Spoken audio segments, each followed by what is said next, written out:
Bravo. Mike, I'm ready to agree with the majority of the things that you are doing here. Obviously, you are very persistent from the very beginning to the very end with your ideas and with your sound perception. This is very, very good. What I want to tell you that I have experimented quite a lot on this piece, and I have figured out for myself that it's still, after all the experiments, it still sounds the very, very best if from the beginning to the end, I'm keeping myself in the very same pulsation. All of the dynamics, all of the colors can be made without changing the speed altogether.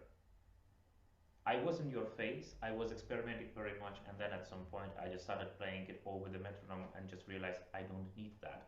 Especially knowing that in the score there is never written any allusion to changing of the speed, and Rachmaninoff did that a lot when he really meant this. Look, for example, how he did with Prelude, Opus 32, number 11, is it? He's changing the speed every 2 bars. When he really means it, he writes it. Here, he never does it. So I would not do this. Right. Okay, so let's start once again from the very, very beginning. Try to be, I'm very sorry for the very primitive word, metronomically correct, and I will stop you on demand. My main points today would be how to make how you can make the dynamics even more precise, compatible with the score. Mm-hmm. So let's do this.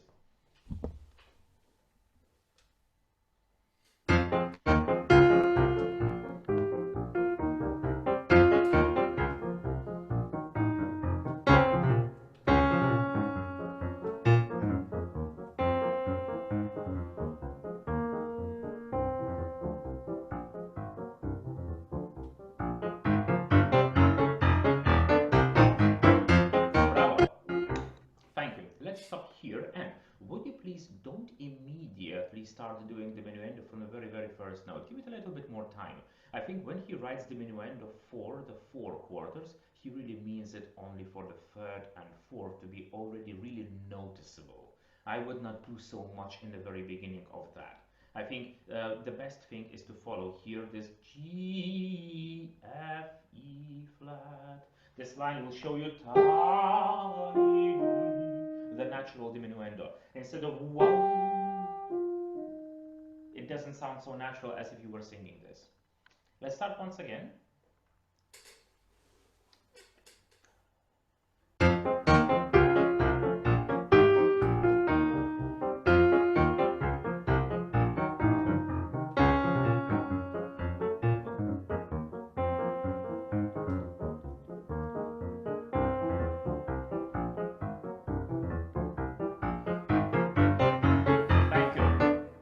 My second point was to make you do this crescendo slightly later to be more noticeable. You have done it just like I wanted it right now.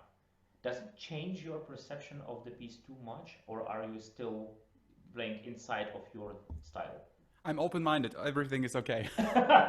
This is the best type of student to work with. But you do not have anything now against this idea of just reshaping the melody a little bit.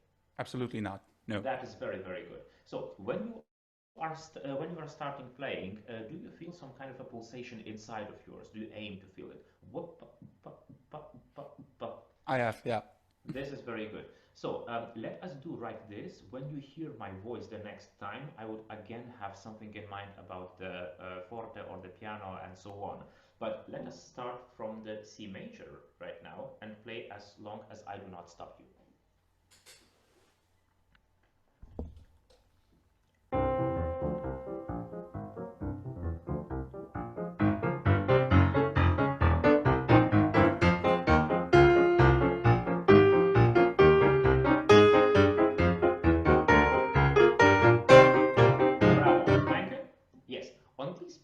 I want you to have the very same shape of the slur like you did when you were playing downwards.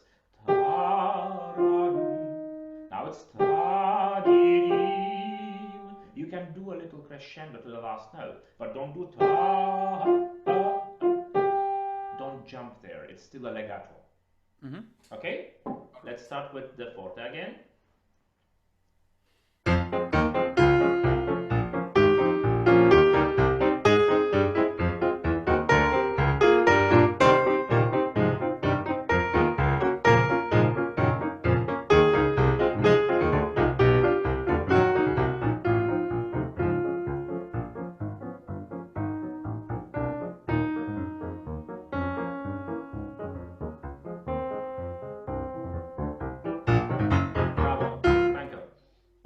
is, just like with Beethoven, don't give away your main secret.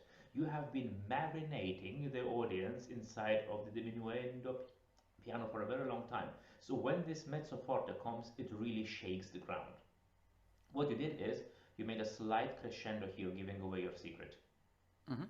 Fake even more diminuendo, so you can get the Beethovenous, you know,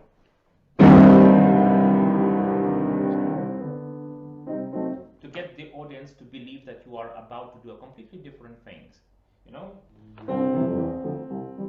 and then to really get the people without expectations. What you did sounded almost like this. You were preparing the audience to not be surprised too much. So, once again from here, if I may.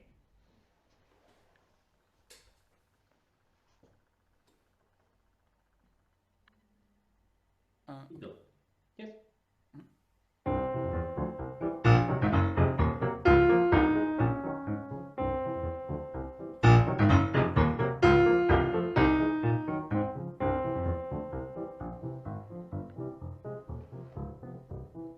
Very good, thank you. The first time, please do more surprise with the mezzo forte, less surprise with the mezzo piano for the second time.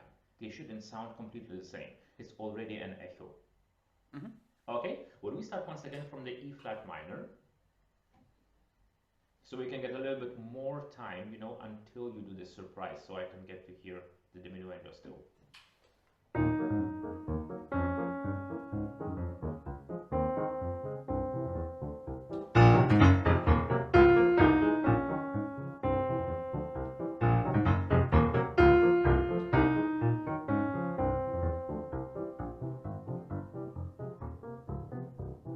Very good. How did you like it yourself now? It's way more logical, as you described it.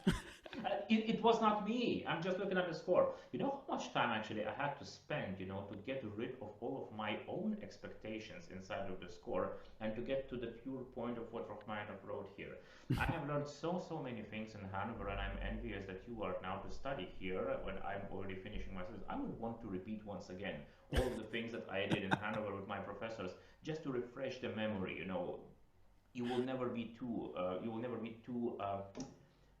intelligent. So what I learned to do when I came from Lithuania, it was quite a normal perception in my country at that time, or at least with my teachers, that you have to be very creative. Every time when you take the piece, you have a canvas that you can paint your ideas on. This is what I learned when I was a kid, and that was very good because I got to be very creative. That helped me very much later.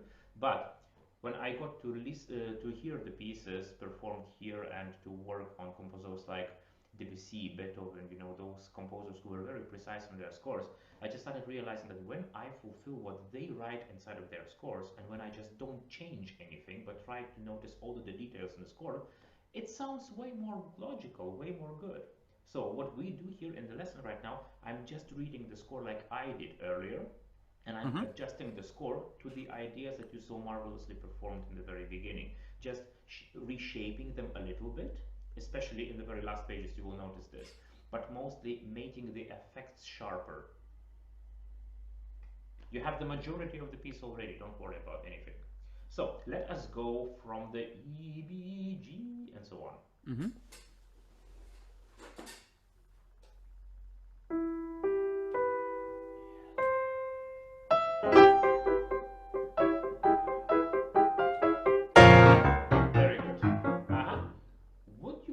Make a little bit more emphasis on those three G's. G, G, G, F. All of those other notes to be tied together, just like you were playing the very same thing what we just did now with Ugne, with those.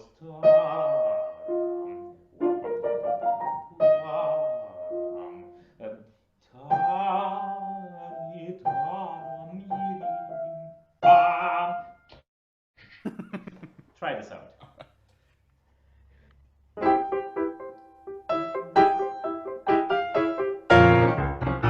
Would you do 3 times the diminuendo? Ta diminuendo, ta diminuendo, ta diminuendo. Just to be sure that you fulfill his slur. Otherwise, why to write the slur if you don't want the first note to be emphasized?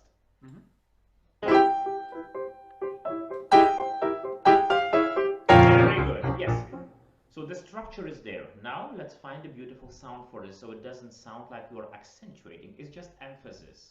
Mm-hmm. You know, you can speak loudly or you can scream. You know. All right. So don't scream.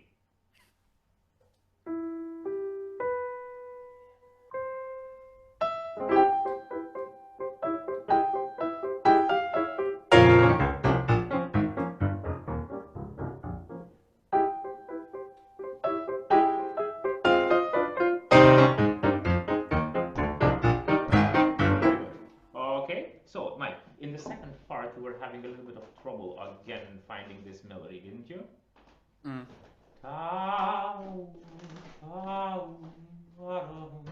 Again, when you are going down below with your melody, you see G, G, G, F, G, G, F, E flat.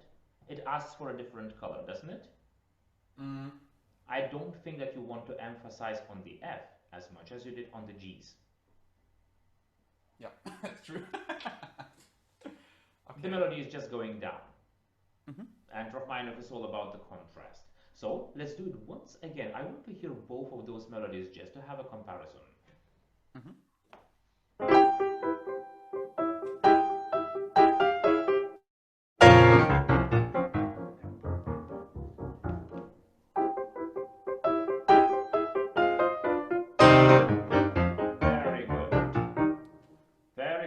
Thank you very, very much. How does it feel right now? Doesn't it challenge it too much?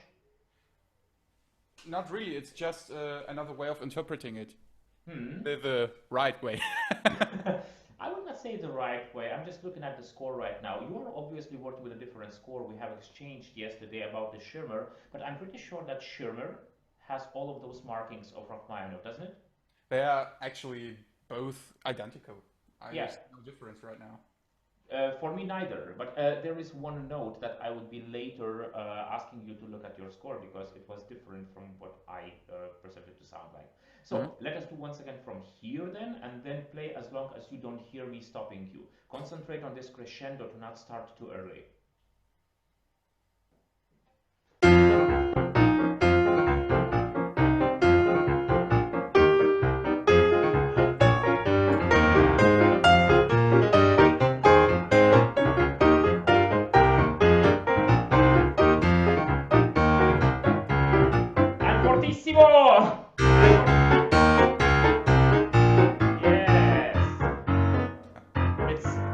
Sounds a little bit like those Zeichentrick, what is it called? Animation soundtracks by Shostakovich. Yeah, it really sounds even comical. I don't know why you didn't do this fortissimo the very first time. It really is the biggest apocalypse now in the score. Everything goes here. Ta, ta, ta, ta, ta, ta, ta.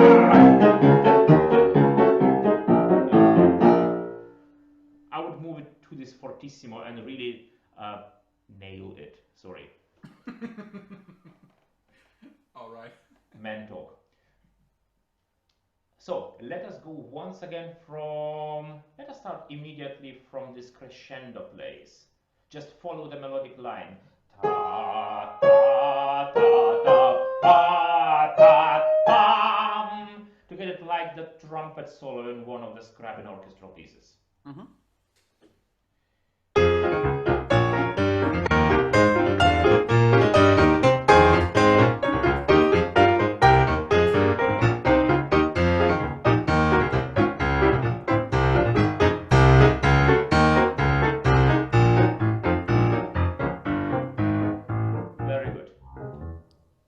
Just two more details here to be sure of. The first time when you played it, you were quite precise on the long note, short note. Long emphasis, short and lighter note. I liked it. Now you changed it. Please do not change it too much. It should really be ta ta ta ta ta ta. And when you played the last time, it sounded ta ta ta. Like every of them were equal. So do not do them equally. Okay, so this is just one thing, we don't need to now repeat it, but your left hand, this is where we would need to work a little bit. You are doing this very beautiful slur here, but you are also supplying some other notes with the same slur. even here or so on. There is just one slur per group. And then you would have this staccato, what you expect of the bassoon, for example, to do, although it doesn't sound very bassoon-like, but still.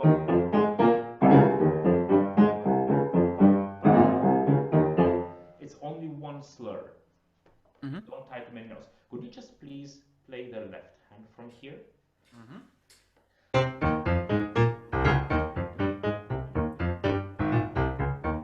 Exactly. It will be very much easier for you to emphasize the first note of the slur. Para, para. Right?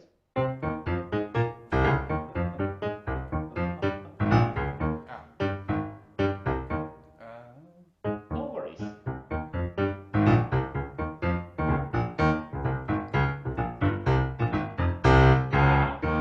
Also, emphasize the first one of the slur. Para, para, para. It will create more interesting drama inside of the piece.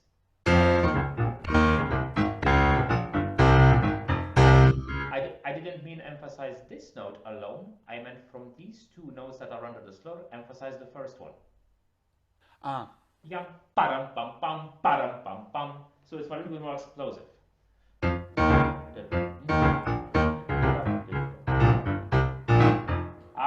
So the accent here, or the role of the first note altogether, you kind of got it very right the last time when you were emphasizing it.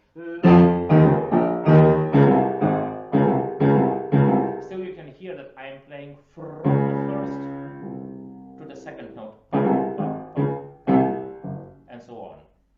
But these notes should not be affected with this. Don't play them too soft. It doesn't sound compatible with the fortissimo style and where you want to come here. You want to make crescendo to really get it right. Okay, so with all these being said, it's very, very much what I'm telling right now is just reading the score and seeing what the slurs are shaped like. I have this rule while reading Rachmaninoff. Obviously, it's not as precise as Debussy or Beethoven would be, but still, if he wrote something, if he used some ink for some slur, then it meant something for him. So we should actually ask ourselves the question, what's the reason behind him spending more time and being as precise as he is here?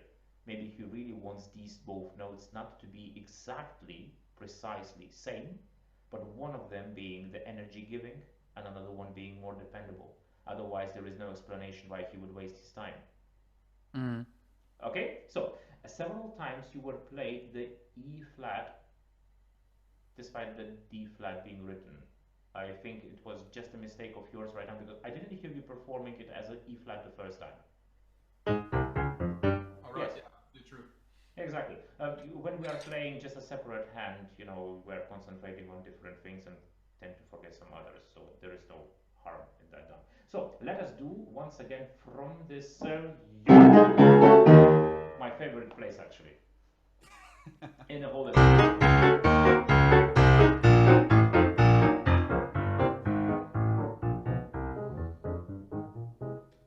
Yes, and here you didn't aim to do any ritardando anymore. How did you like it now? Because before that time it was kind of a very big significant ritardando what you did, and I couldn't see it justified. It sounds way more surprising when the other part begins. Exactly, and you have so much time here to get from diminuendo, from this place. You start the diminuendo, you will have lots of time until you reach the two pianos. Okay, so aim to do this once again from here, and don't stop and listen to how this sounds when you enter the F in the flute.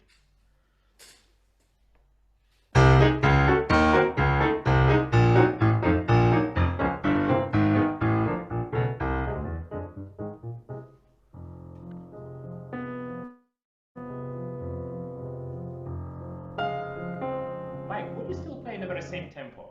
Your tempo now is slower than it used to be.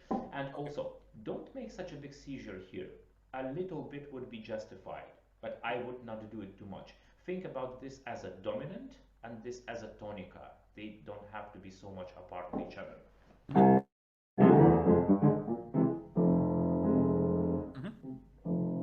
Try it. Again from the fortissimo.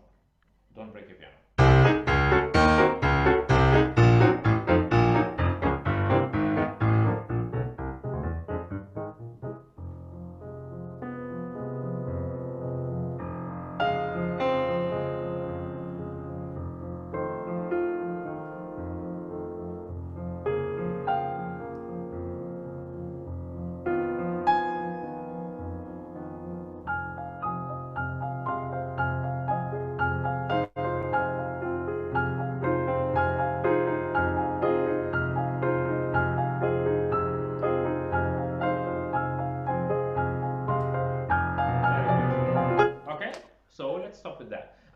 have made a big job right now. You were not playing this as fastly, but you have controlled the majority of it right now, and you will still practice it and get this without any problems. So I want you now to concentrate on a different sound and a different role of these notes. This note is still quite comfortable. It is an important note, but its role inside of the bar, it's the third quarter. It is already further from the accentuated and emphasized syncopated note that we would have here. This note creates more drama for me, just because of where it is written in the bar. You see?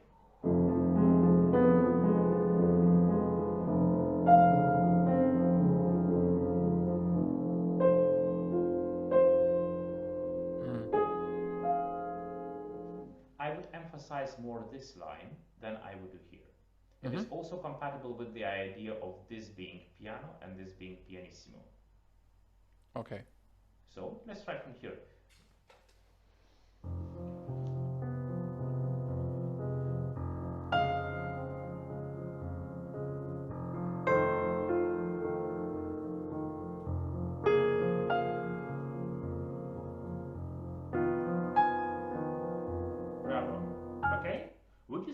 Keep the pianissimo even when you're going higher and higher and higher, and especially when we are speaking about the pianissimo and piano, when we are speaking about syncopated notes altogether, we don't aim to make any attacca, just like you would take the finger and try to beat, you know, the piano, because it sounds a little bit like this. You can create the attacca also moving fingers slowly into the piano.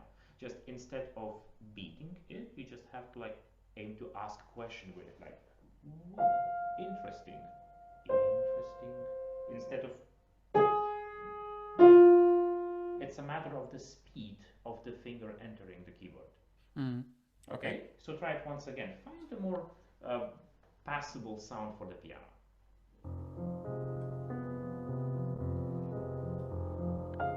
Yes. No worries.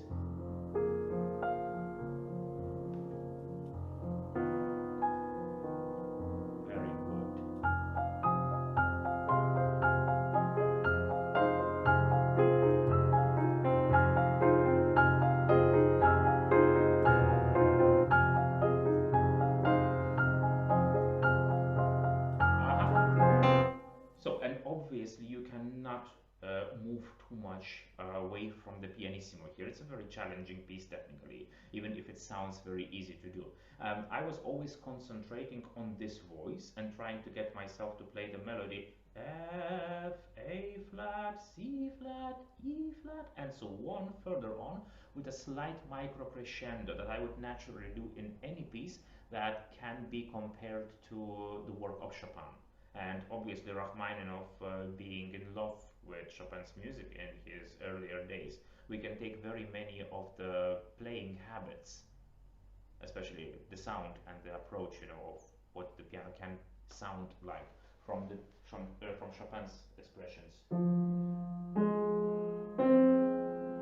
Chopin would inevitably aim to reach the tip of the iceberg before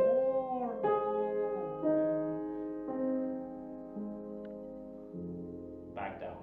So I have learned to notify myself of this melody and particularly take the attention of this.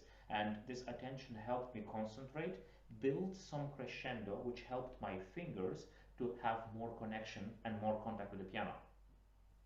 You know what I mean? It's easier to play a little bit louder than to play completely silent.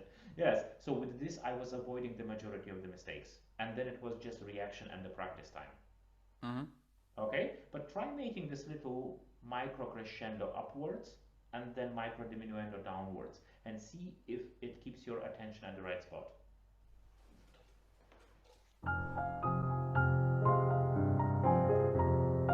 No worries. Once again.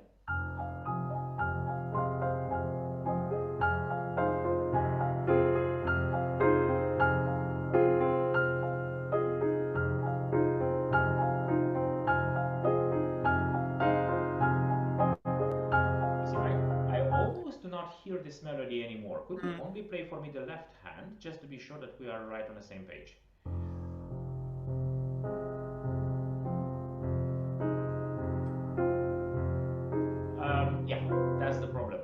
this is the E flat and A flat. It's a different chord. All right. And you are kind of disturbing yourself too much. Yeah. You see what I mean with this? Yeah. Okay. Oh, by the way, the spot where I wanted to correct you before, or to just look at your score, it was this one. Now you played it right. You were playing here the E flat the first time. Now I quite clearly could hear the D flat, although I didn't really... No, not this one. The A. The next bar.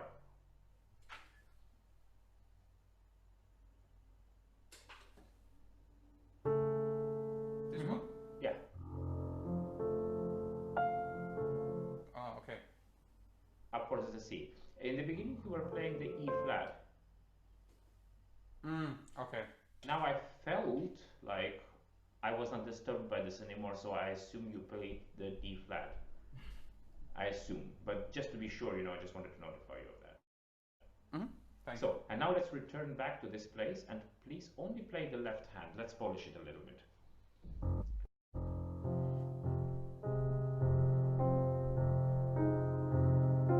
No? That one more? Yes.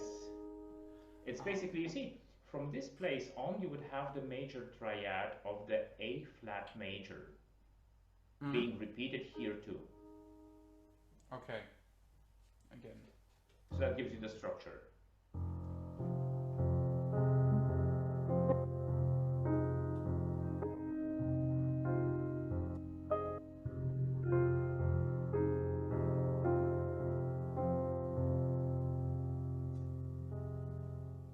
Then I guess I missed one more. And just be sure that here you are also playing the A flat. Would you start from here, from this spot?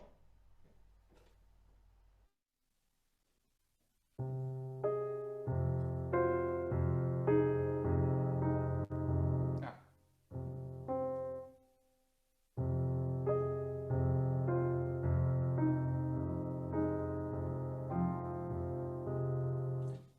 I missed one, am I right? I missed one note.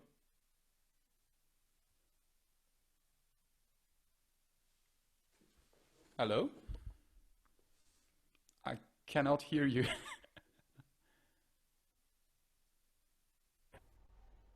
I think I'm experiencing some technical troubles again. There you are. Yeah, thank you very much. There was something with the internet again. So let us have once again from this spot playing the right hand.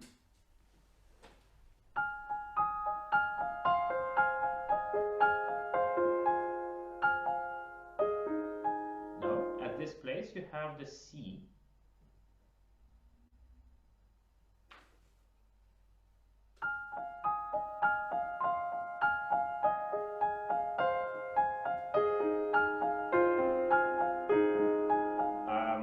I think you are placing one more group here inside that doesn't exist. I fear you're right. You're right.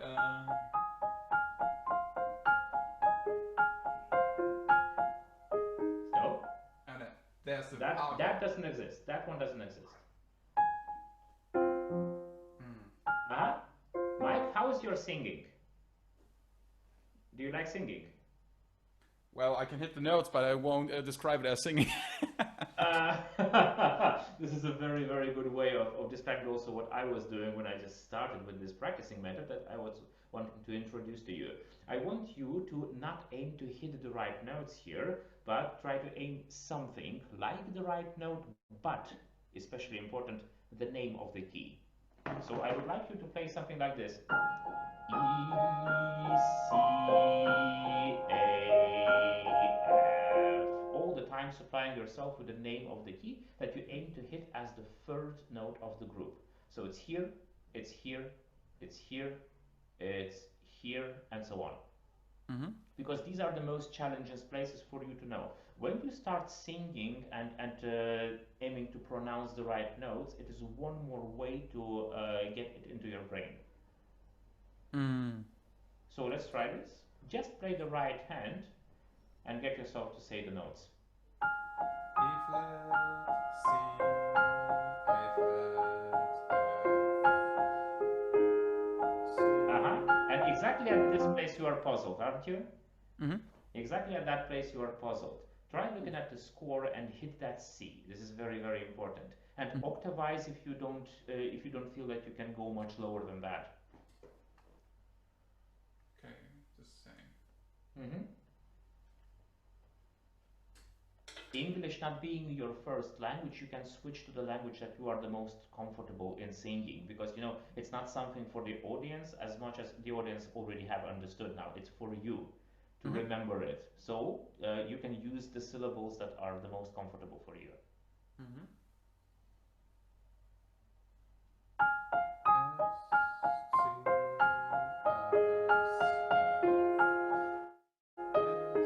No, not the S, not the S. Yes, exactly. That's the important part.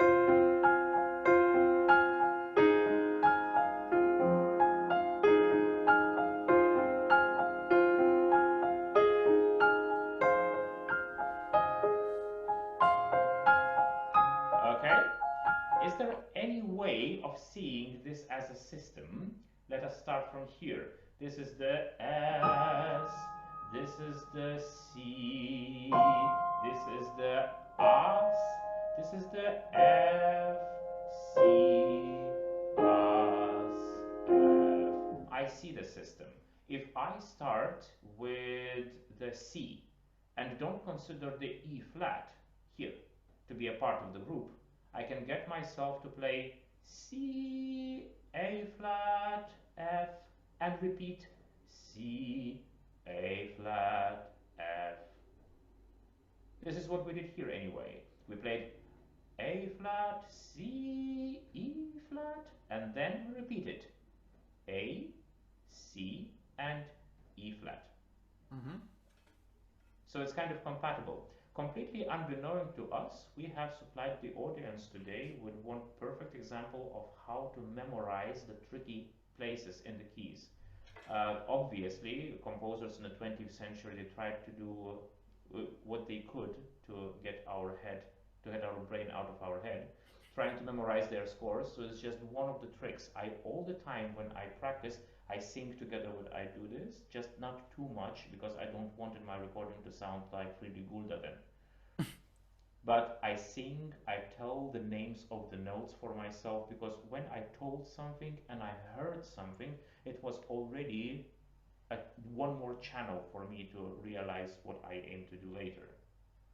So I hope it is as helpful for you as it is for me, but I still insist that we start from this place once again, and to get you to think from this C, the triad of the F minor.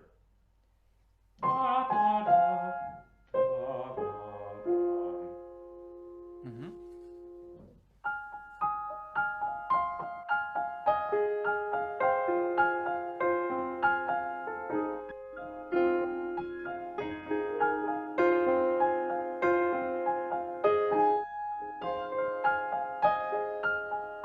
Thank you. And then in the very end, there is no E flat anymore.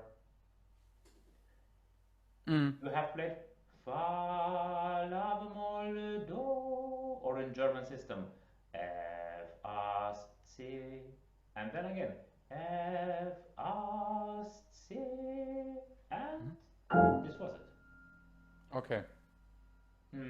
How do you think is that method of profit for you?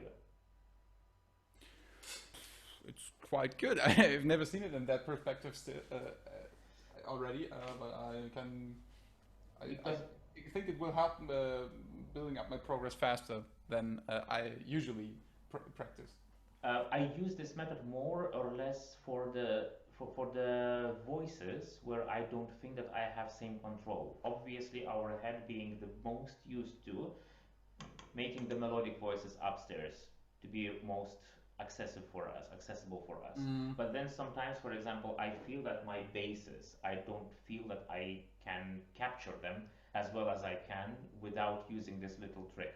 And then, you know, when I sang that, when I heard myself pronounce the names, when I heard myself sing this, I am a little bit more easily to follow that line. It's all about learning to follow something. Mm. So when you sing, you you strengthen that ability of following at the same time when you're playing. So it's just all about that. So, but obviously it would need a little bit more time, but I really hope that within several days you would be very proficient in this place. And be sure that you play the right amount of groups. And the best way of thinking here is really start with this group of 3, then think this group of 3. Then from here you can again start grouping 3 notes as in a triad. Mm-hmm. Triad in the right hand being F, As, C, in the left hand being S, C, As.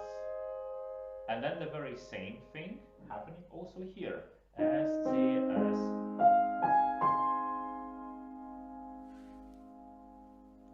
You understand how I mean this?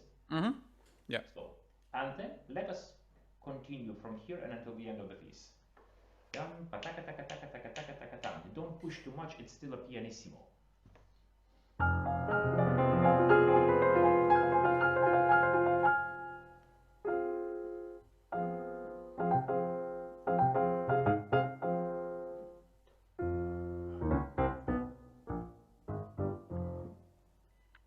Thank you. I want you to play just this melody. And so on, just with the left hand and almost in this tempo where I did right now.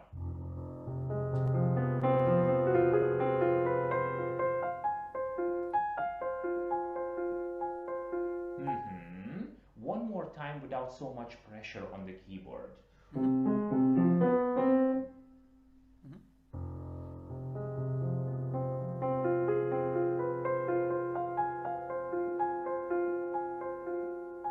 Bravo. And now please concentrate on the hidden polyphony, making the A flat connecting to B and C is just a little hidden gem to follow.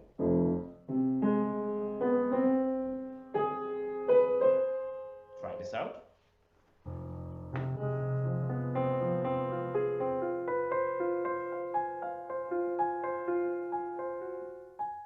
Okay, a part of one note, bravo. And now try with almost no pressure to play the left hand in your tempo.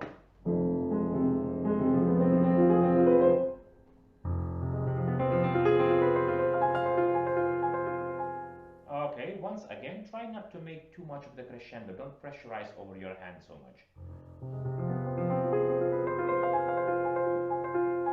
Bravo. Okay, and now both hands together.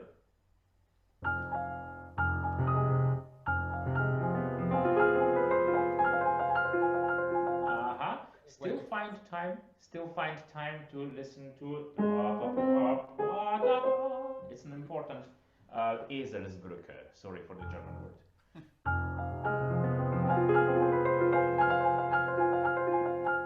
Exactly. And now once again in a little bit slower tempo, so you can be sure that the left hand and the right hand are together on the notes where they have to really be together. You see, I have a problem, for example, with this particular note. It doesn't feel like the C tries to connect to the FA. Oh, sorry, you don't see my score anymore. So let me reconnect you to the score. So I have the trouble with this particular place, for example. It feels like one of the hands is entering earlier. Also here, aim to get them together. When I have troubles like these, I just play several times, a little bit more slower and with accents on the notes that have to be together, just to be sure that I'm playing them together. So it sounds something like this.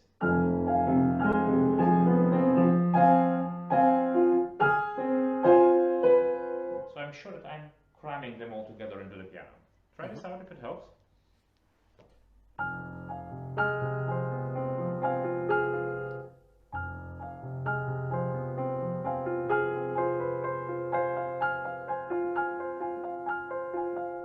Thank you. Okay, and now a little bit faster. but same color.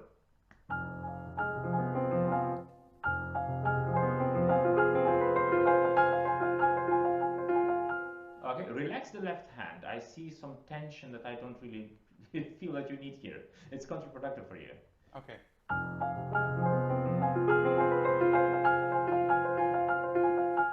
Okay, thank you very much. So when you are coming up with this melody, la da da da dum, try thinking these 5 notes as being a sung melody. La da da da, la da da da dum. Okay? It's a very important melody for you to aim to listen to that very carefully. If you do, your fingers will not move too fastly. Okay, once again from the same spot, please, a little bit faster. Ta taka taka taka taka tam.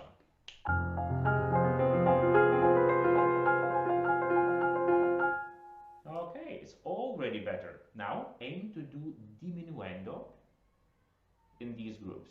La ba bum, ba ba bum. So the 5th finger is only using the very rest of the sound. Aim to make a diminuendo, decrescendo. Rest the hand on the A flat. Enter and out. Enter and out. You need to have connection with the piano on the A flat. Exactly. It will relax your hand at that point, you see, because you have played so many notes already that at this point it can be that your hand is already tense. So you have to choose the place where you can just throw it into the piano and play with the rest of the sound, the notes that you combine. Try once again from this place, both hands again.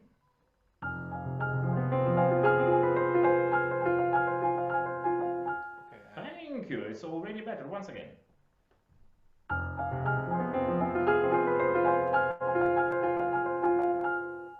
Wonderful. Okay, continue.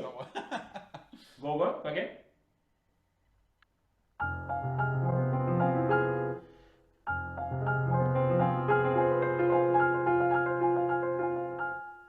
Bravo. Continue.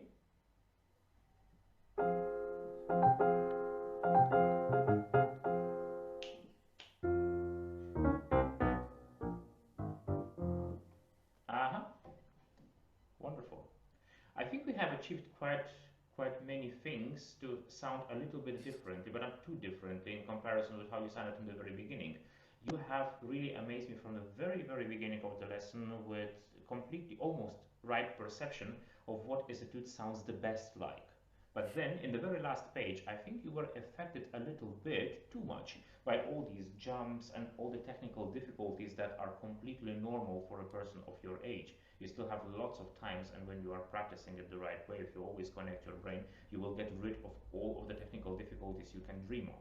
But at this particular point, obviously, we are taking the piece, and then we are sometimes like, oh my God, how am I going to play that?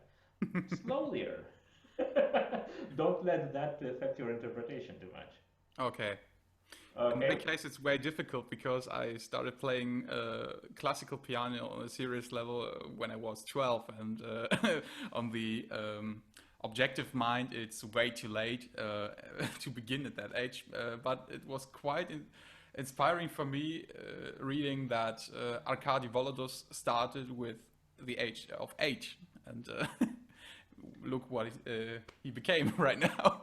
Mike, you don't have to worry about those perceptions. Someone at the age of 12 is as intelligent as somebody else is at the age of 22, and then of course the vice versa.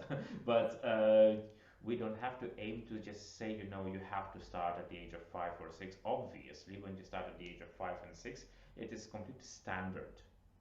It is a standard. I like taking students when they are at a very, very early age, so I can really build them up from the ground level. But if you started from 12, it looks differently, it sounds differently, it feels differently when you work, but you can still achieve same great things, if not more. So if you have not said to me that you started at the age of 12, I would never believe that. You don't have to. I mean, you don't have to tell that to the people. It's not an information that in any kind of way changes the perception of people of who you are and how you play, because you don't sound like someone who just merely plays several years. You have made a tremendous job, and you will continue doing this. Thank you so much.